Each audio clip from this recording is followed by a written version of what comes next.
Ako? Ako ang tinatanong nyo? Si Padre Damaso, ang lingkod ng Diyos, hinirang upang gabayan ang iyong mga kaluluwa mula sa kamangmangan at kasalanan. Inalay ko ang aking buhay sa simbahan, sa kaligtasan ng mga tulad niyong aba. At ganito ang ganti nyo, kawalang utang na loob, kawalang galang, kayong mga Pilipinong laging sabik sa pagre-rebelde, sa pagkwestiyon ng otoridad, sapagkat sa kamay ng nagbibigay sa iyo ng lahat, anong alam nyo tungkol sa katarungan, sa kaayusan? Ha? Kung wala kami, ang mga praile, kayo na natiling mga mangmang, gumagapang sa lupa para mabuhay, lahat ng meron kayo, ang mga paaralan, simbahan, batas, utang nyo sa Espanya, sa amin. At ngayon kami pang inaakusahan bilang mga mapapaniil?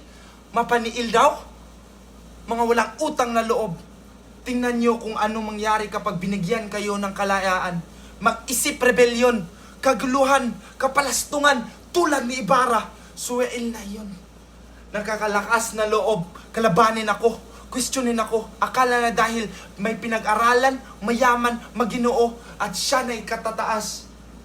Pero ano siya kumpara sa simbahan?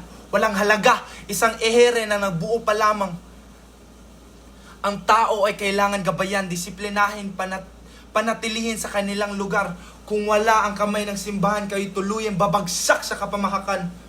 At ako ang kamay na humahawak sa iyo. Tandaan nyo yan.